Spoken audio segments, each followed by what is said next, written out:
Hello, everyone, and thank you for joining our webinar today on food labeling and new food technologies. This is brought to you by CFAIR, the Council on Food, Agricultural, and Resource Economics. Our mission is to enhance the effectiveness of the food, agricultural, resource, and related economic sectors through a stronger national presence of the agricultural and applied economics profession in the process of identifying key economic issues, connecting the work of our profession to those in policymaking and leadership, and generating greater public appreciation for and access to research, extension, outreach, and academic programs.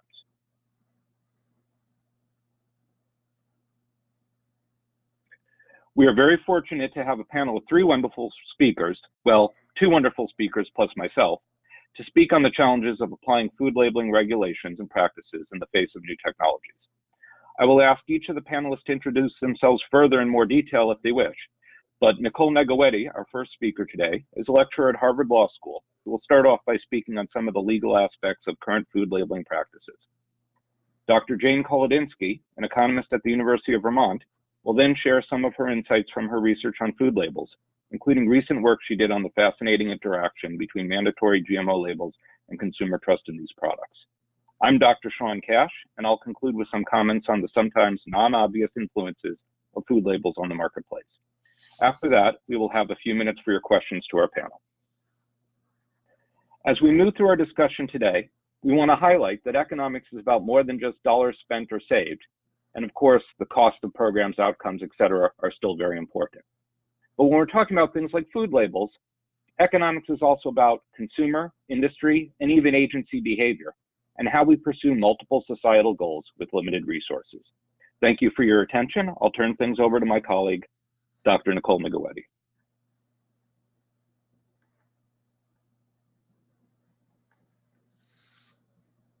Thank you, Shawn, and good afternoon, everyone. My research focuses on innovative food technologies, and in this webinar, I will discuss several legal and regulatory issues relating to the labeling of plant-based and cell-based alternatives to conventional animal products. By all accounts, the market for plant-based foods is booming, and there is high demand for plant-based milks, as well as meat alternatives created from pea, potato, and soy proteins, among others. Beyond Meat and Impossible Foods are some of the leading plant-based food companies. But the next frontier in animal meat production is cellular agriculture, which is the use of biomedical applications to develop food products. To create meat, stem cells are extracted from a live animal, a growth serum is added to the cells, causing them to multiply and form muscle and fat, and then flavoring and vitamins are added to create a final meat product. More than 40 companies across the globe are creating cell-based beef, chicken, duck, pork, and seafood, and these products are expected to enter the market within the next 5 to 10 years. There was much controversy over the question of how these products will be regulated because of the jurisdictional split between the FDA and USDA. While the FDA regulates the safety and labeling of all food except for meat, poultry, and shelled eggs, the USDA regulates meat, poultry, and egg processing plants. In March, the agencies announced a joint regulatory framework stating that the FDA will oversee cell collection, cell banks, and cell growth and differentiation. Then a transition from the FDA to USDA oversight will occur during the cell harvest stage. Exactly what that means is yet to be determined. Then the USDA will oversee the production and labeling of cell-based meat and poultry. Thus, the FDA will retain jurisdiction over cell-based seafood. The use of terms such as meat, beef, chicken, and burgers on labels is a key issue for producers of both plant-based and cell-based meat. According to Ethan Brown, the CEO of Beyond Meat, meat should be defined simply as a combination of amino acids, lipids, carbohydrates, minerals, and water. However, the USDA's regulations define meat as skeletal muscle tissue. This definition thus applies to cell-based meat, evidenced by the USDA's assertion of jurisdiction over the safety and labeling of these products, but does not apply to plant-based foods. As the FDA and USDA collaborate to develop guidance about the labeling of cell-based meat, they must address several questions about how to distinguish between cell-based and conventional meat products. For example, will qualifiers such as cell-based, slaughter-free, or a specialty logo be permitted or required? And will cell-based products receive the same USDA seal of approval as conventional meat, or will they receive a different mark of inspection? In addition to the regulatory definition of meat, The FDA and USDA established legally enforceable standards of identity for over 300 food products, including butter, milk, sausage, ketchup, mayonnaise, and noodles. If a product does not comply with a standard but purports to be a standardized product, it must be labeled imitation, such as imitation crab. For example, a hamburger is defined as containing beef, which means flesh of cattle. To a consumer, both of the images presented on this slide are likely to be considered burgers, although the photo on the left is an Impossible plant-based burger introduced at Burger King this year, and the photo on the right is a classic Whopper. States are not deferring to the USDA's interpretation of what is considered meat or waiting for additional guidance from the agency. Over the past year, 25 states have introduced and 11 states have passed laws that restrict use of the term meat on food labels, going so far as to criminalize their unauthorized use. For example, Kentucky passed a law prohibiting the labeling of a food as meat if it contains any cultured animal tissue produced from in vitro animal cells, targeting cell-based meat producers. And other bills, such as the one passed in Arkansas, prohibits labeling of meat if it is derived from plants, insects, or from animal cells, targeting both plant-based and cell-based meat products. Missouri was the first state to pass such a labeling law and criminalize use of the term meat if a product is not derived from harvested production, livestock, or poultry. Violation of the law by food producers can result in a prison sentence of up to 1 year or a fine of up to $1,000. The law has been challenged by the ACLU, Tofurky, the Good Food Institute, and the Animal Legal Defense Fund as being unconstitutional, in particular because it violates the free speech clause of the First Amendment and is impermissibly vague. Lawsuits have also been filed in Mississippi, and just this week a lawsuit was filed in Arkansas challenging those states' labeling laws on the same grounds. Although half of the US states have considered passing these labeling laws, they are likely preempted by federal law. In regards to cell-based meat and poultry under the USDA's jurisdiction, the Federal Meat Inspection Act and the Poultry Products Inspection Act expressly restrict states from imposing labeling requirements that are in addition to or different than those required under those statutes. And in regards to seafood and plant-based meat products regulated by the FDA, the Nutrition Education Labeling Act prohibits states from establishing labeling requirements that are not identical to mandatory labeling requirements of the Food, Drug, and Cosmetic Act. The labeling and naming of plant-based dairy products and modernizing standards of identity more generally has become a much publicized issue, and the FDA has identified it as a priority in the agency's 2019 Nutrition Innovation Strategy. Milk is defined by regulation as lacteal secretion from the milking of one or more healthy cows, and definitions of cheese and yogurt require milk. The dairy industry and some members of Congress have proposed the Dairy Pride Act to require the FDA to develop a dairy-specific standard of identity and guidance and prohibit plant-based foods from being labeled with words such as milk, cheese, or yogurt. The plant-based food industry and others assert that standards of identity are outdated and unnecessary and that they thwart innovation. In response to this debate, the FDA opened a comment period last year to consider how consumers use plant-based products and how they understand terms such as milk and yogurt. The agency is reviewing those comments and has promised forthcoming guidance for industry. This concludes my portion of the webinar. Thank you.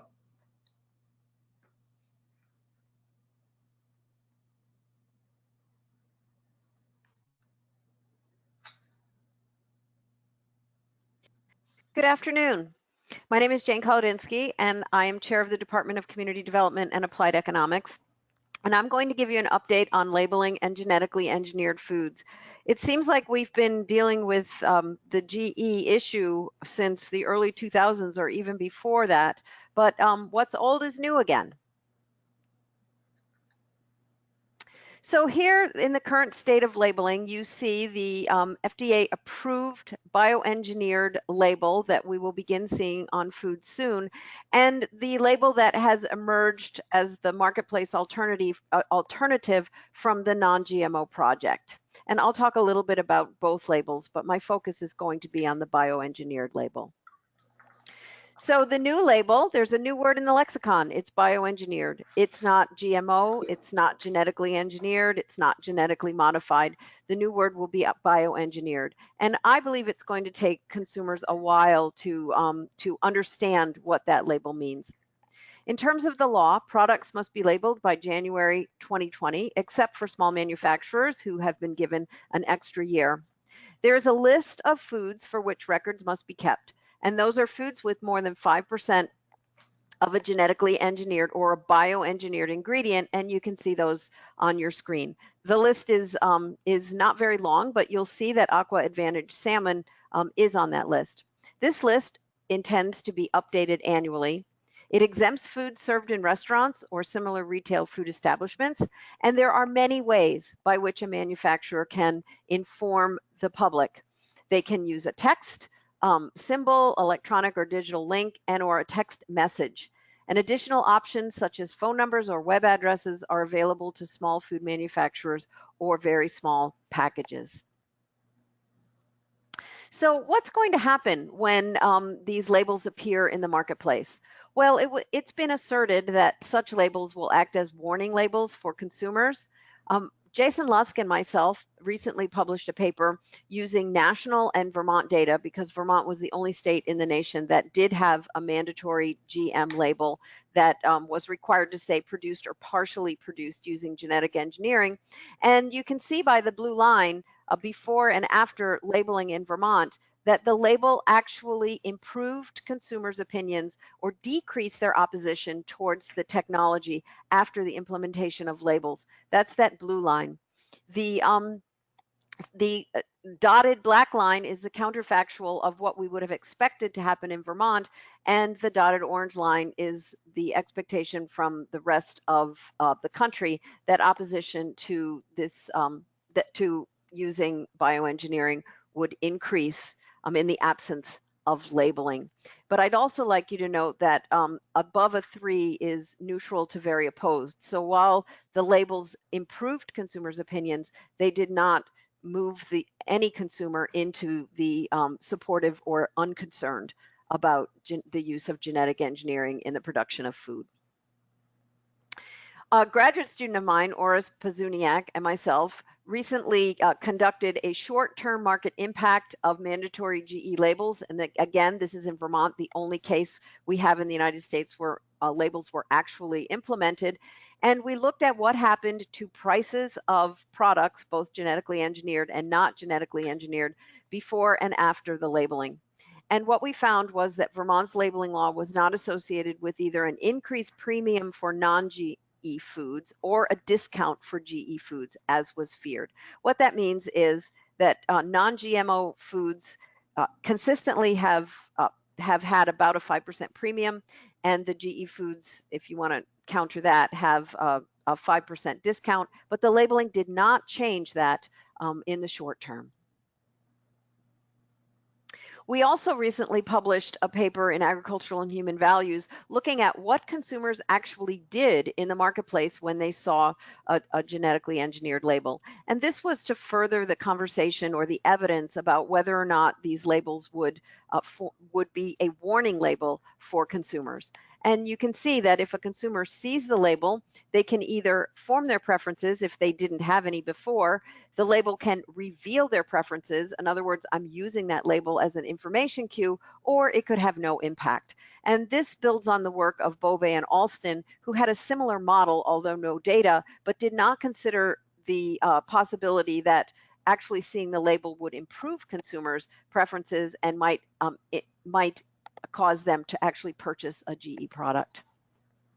Well, about 65%, top right-hand box, of consumers didn't even observe the labels, and about a third did observe the labels.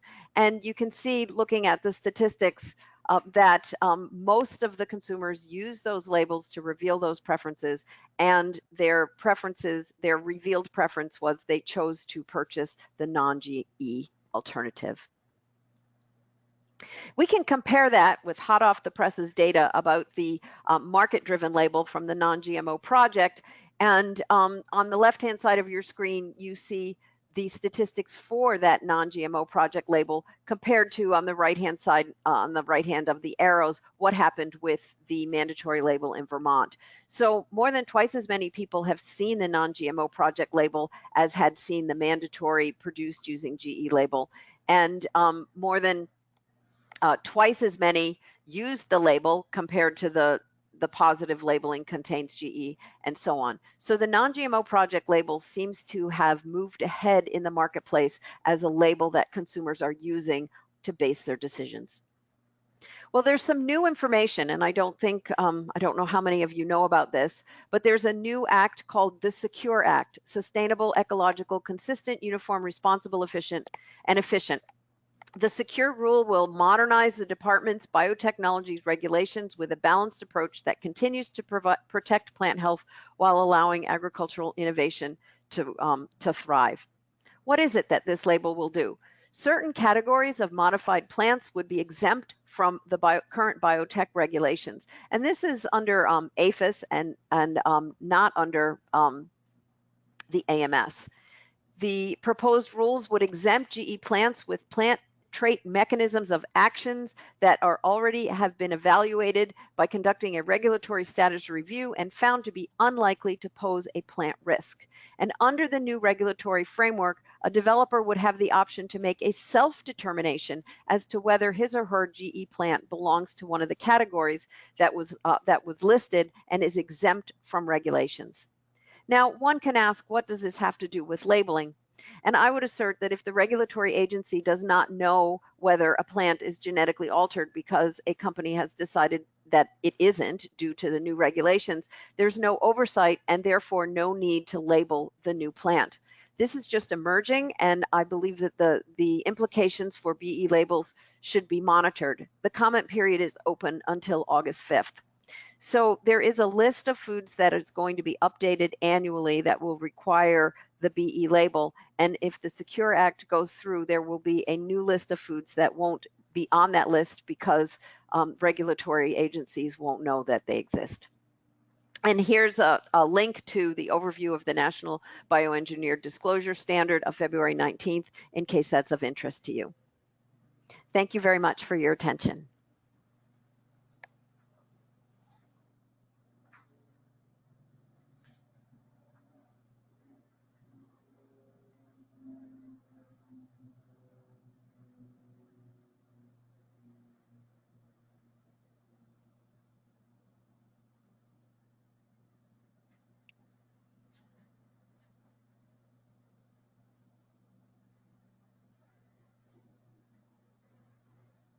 Hello, everyone. Sorry about the delay. My name again is Shawn Cash. I'm the Bergstrom Foundation Professor in Global Nutrition at the Friedman School of Nutrition Science and Policy at Tufts University. And I'm an economist whose interests include looking at how consumers respond to food labels in the marketplace. I'd like to make a few points about how food labels play out in the marketplace in ways other than a simple, we label this bad thing and you consume less of it, or we label something as being good and you consume more of it, based on our experiences with food labeling in a few different realms, production claims, but also nutrition and warning labels. The key points I'd like to make through some fast examples are that labels are only one source of information. Labels can set expectations. Not everyone responds to labels in the same way. And labels might actually have a bigger influence on producer behavior than on consumer behavior in some cases.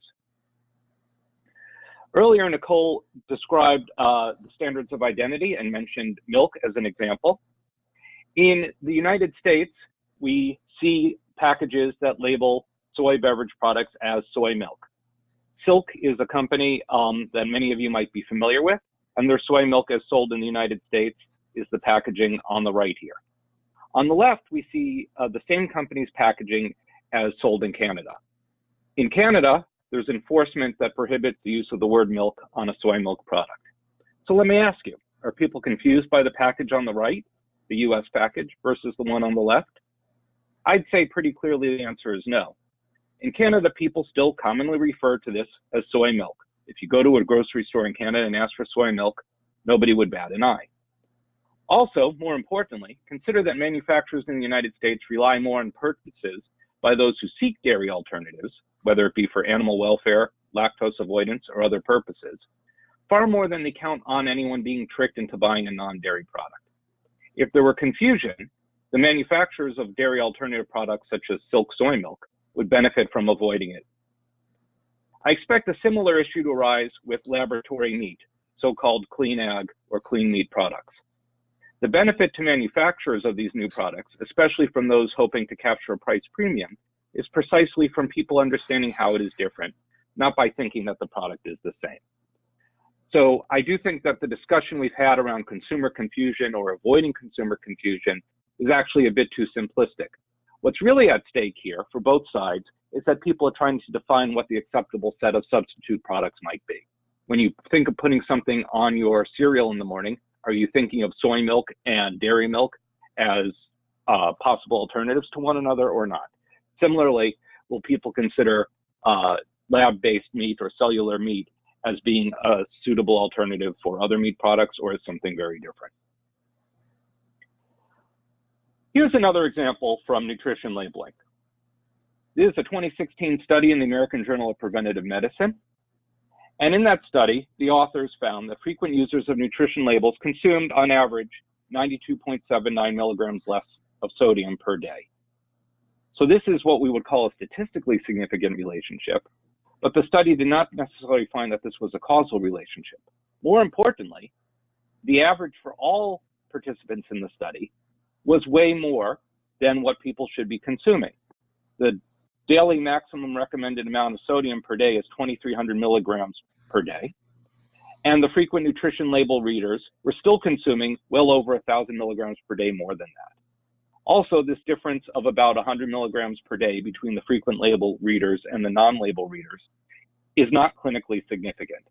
In other words, although there was a behavioral difference with less sodium being consumed by folks who claim to frequently use labels, it's not a difference that would make any likely or noticeable difference in health outcomes.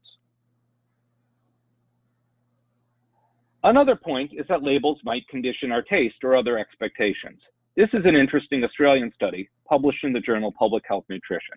The main conclusion here is that emphasizing reduced salt by means of a front of package label can actually have a perverse effect on taste perception and even salt use, in that reduced salt labels seem to generate a negative taste expectation and actual taste experience in both liking and perceived saltiness.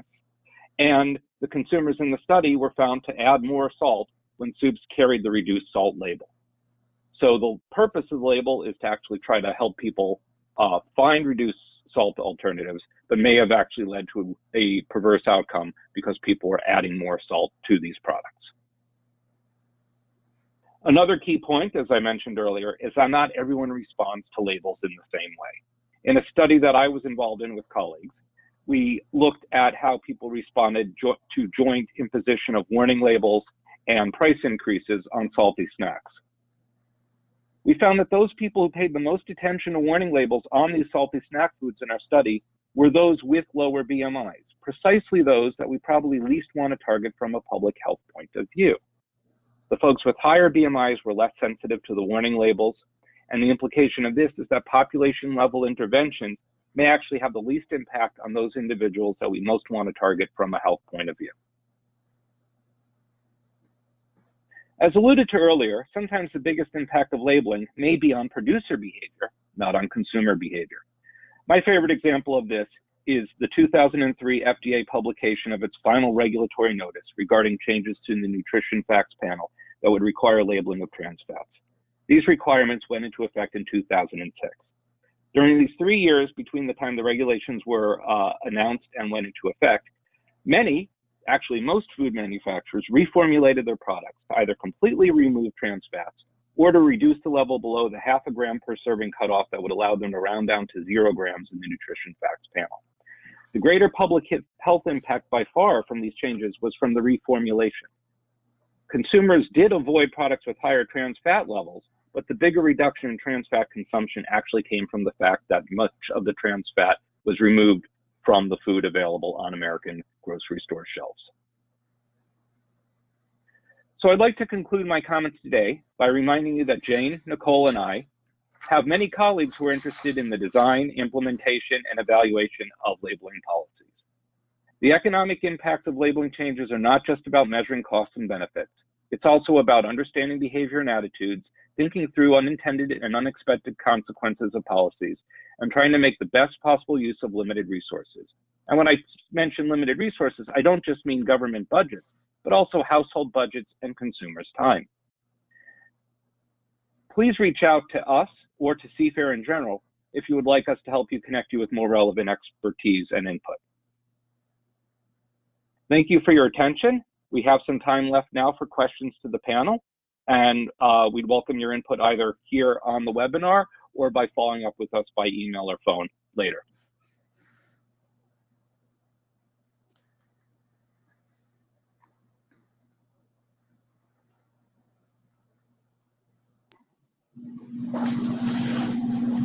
Mary, if you'd like to ask your question, please go ahead.